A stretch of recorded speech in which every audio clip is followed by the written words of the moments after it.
Steve Cardenas, aka Rocky the Red Power Ranger, and you are watching Smart Tank Revolution.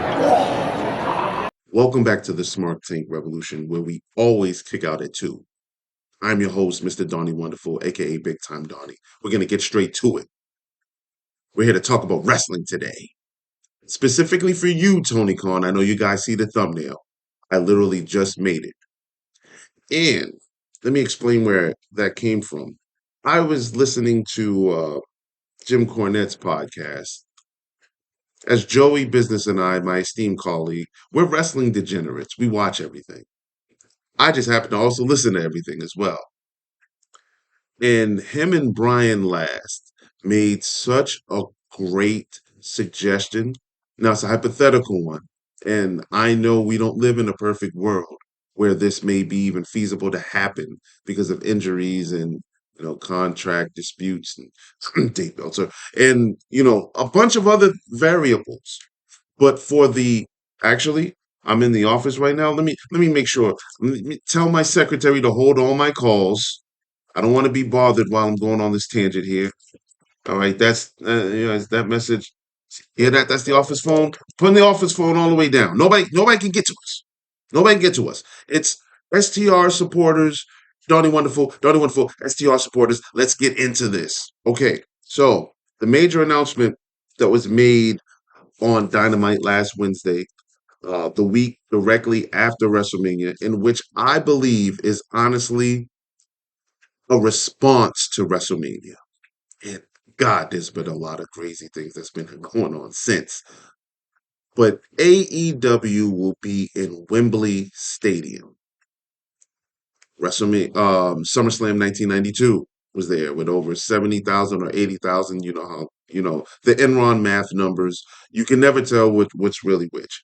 But I know for a fact, because I also cover the sport of boxing, that Wembley can hold well slightly over, but 90,000 people can watch an event in Wembley Stadium.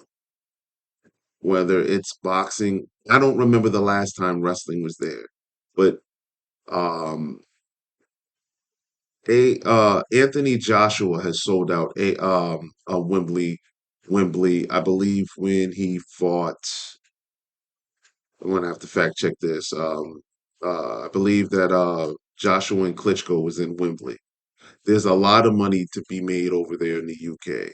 They're huge boxing fans, and they're even greater wrestling fans. So this is a smart move by Tony. However, if you're going to pack out the house, what match will be on the marquee? Before I get into that, I just want to mention this is a very interesting time in wrestling. This era hasn't been defined yet because we're going through it. In The Office, the last episode of The Office, one of my favorite shows in the world, Andy said he felt bad because there's no way to tell that you're in the good old days when you're in them, right? There's enough chaos and pandemonium and strategic corporate restructuring for this to be a dark side of the ring, AEW and WWE, whatever, with the company being sold, with Vince reestablishing his spot on the throne that only fits his majesty. Talent, they're not happy. 11th hour script rewrites before Vince, and now last Monday, that god awful Raw after WrestleMania, there was tons of changes. EVPs fighting talent, concussions, injuries on live television. This you don't have to watch, and I'm not I'm not abreast with the reality TV series. Back in my adolescent days, it was The Real World, and that's gonna date myself. I don't know what the kids are watching now for reality shows, but you don't have to go no farther right now than WWE and AEW. You get the same reality TV effect. You get the same drama. Everything is packed in right there. Bam. So, with that being said, WrestleMania weekend last weekend was phenomenal. Night one was great, and they followed it up with a great night two. And I'm going to go on a tangent about why I believe Cody should have won in at on Sunday night on night two. But okay, you got the Roman thing. People are buzzing, and people are still reacting to not getting what we expected at Mania. Cool.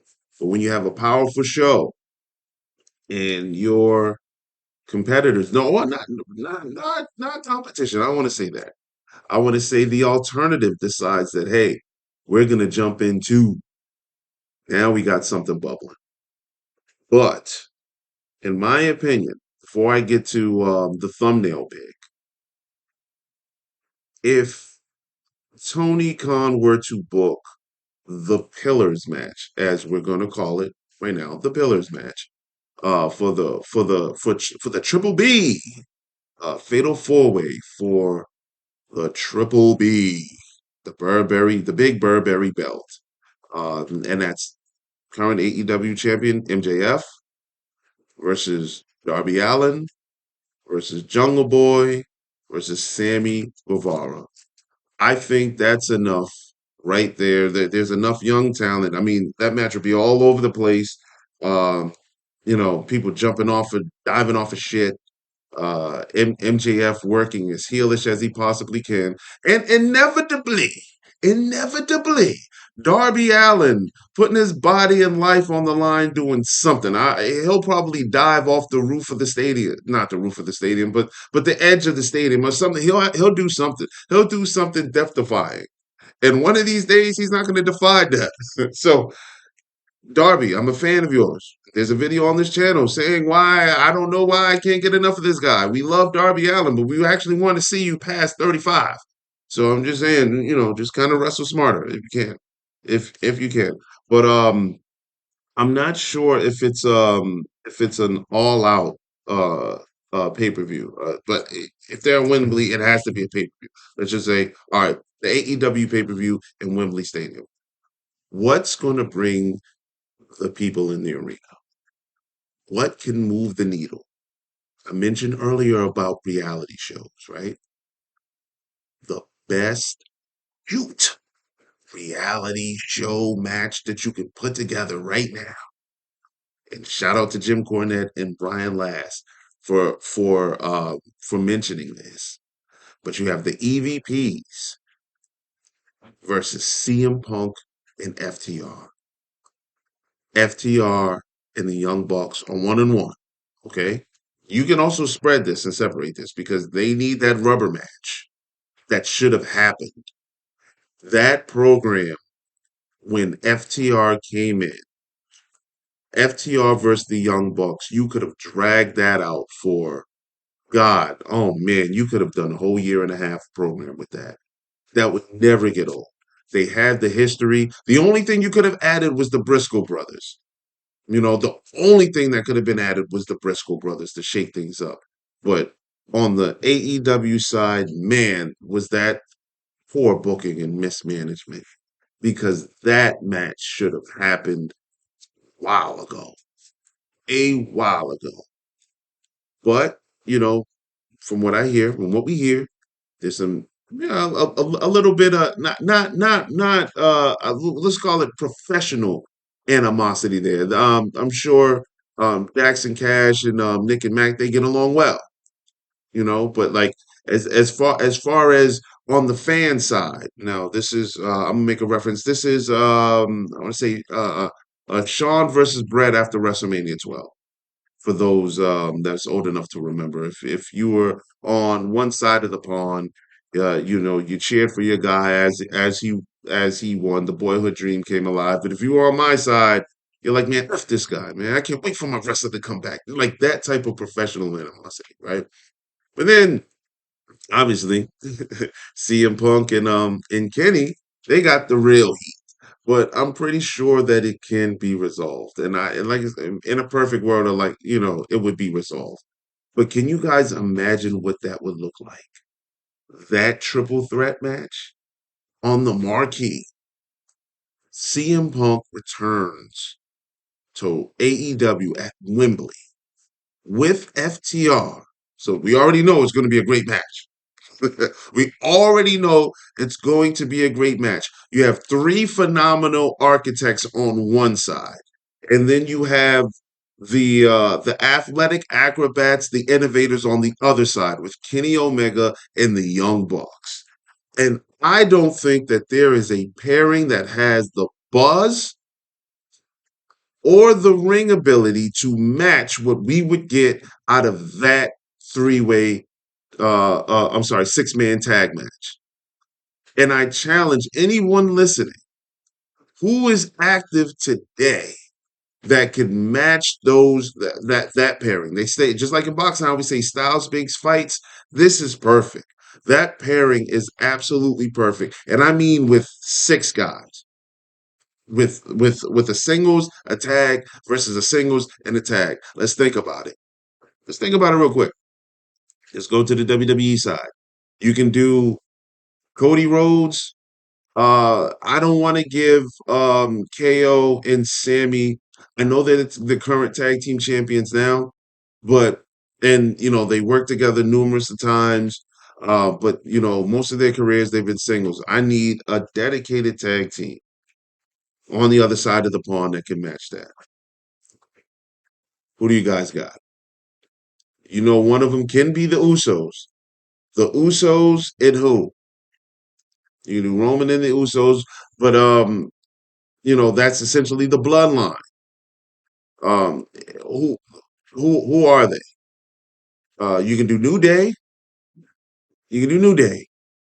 Uh, but and who? Come on, guys. AJ Styles and because it would have to be AJ. I RK Bro and who? I challenge anybody. If you guys see the Young Bucks and Kenny Omega versus CM Punk and FTR on the billboard, advertised as the main event, are you not pouring your $49.99 or whatever it is? Am I the only? This actually excites me, and this is fantasy booking. We can say that it's fantasy booking because the probability of it happening is slim to none. But just think about that. Can we sit up on our high horse for a while? Can we do that? Can we do that? Pretty sure some of you are listeners over the age of 21. Today's Monday. Yesterday was Easter Sunday. I'm pretty sure some of you still believe that rabbit was coming to your house to give you and your children and your family some treats. Come on now. Let's do this. Let's make the in a perfect world. That's all I'm just saying. Look at that thumbnail. Everyone listening to this, and thank you for listening, and thank you to all our new subscribers. When you saw that thumbnail, didn't that look sexy to you? That pairing, didn't that look sexy to you? Let's see that. The build is already there. Come on. You don't really even have to work it. Anything else you're adding, you're just seasoning some more. It's already marinated. It's ready to go. Come on. It is ready to go. If anything, and I know I think Matt Jackson's hurt. So but let's just say he wasn't. I mean, like with the latest fiasco with CM Punk, I doubt that was even going to happen anyway. But if it was just FTR versus the Young Bucks, that does move the needle. It definitely does. But when you add CM Punk, when you add Kenny Omega to it, man, that moves the goalpost. That's all I'm just saying. That's all I'm saying. If we can get it together, if we could see that. And what, double or nothing, all out, um, full gear, something like that. Something, even if it's down the line, but it would have been perfect for Wembley Stadium. That's all I'm saying. Let me get back on this phone. Tell my assistant that I'm taking calls again. I'm gonna turn the phone back on. I done muted it. Let me get back to work, gang. But while I'm in the office and I got this mic, I get to vent, as you guys know. As you guys know. But really, on another note, again, I want to thank all the faithful supporters of Smart Tank Revolution. We appreciate you guys listening. We appreciate you guys. That's Joey Business and I. We appreciate all our new subscribers. We appreciate all the comments. We love engaging with you. We're close to 1,000. We're gonna get it. We're gonna get there very soon. If not in a few months, we're gonna get there very soon, and we're gonna have some more content for you guys. Especially, especially we I have some content to roll out on our wrestler rating, the essentials. Check out some of those episodes. We got some huge names coming up. I'm gonna let them. I'm gonna let one out of the bag. I'm gonna let one out of the bag. All right, Donnie Wonderful. I'm your friend. If you enjoy the essentials, when I do CM Punk, you guys are gonna love it. That's all I'm saying. Let that one out of the bag. All right? But I'm not gonna tell you when, but just know that it's coming. But thank you guys. Donnie Wonderful here signing off. Thanks for listening. I'll catch you on the next one.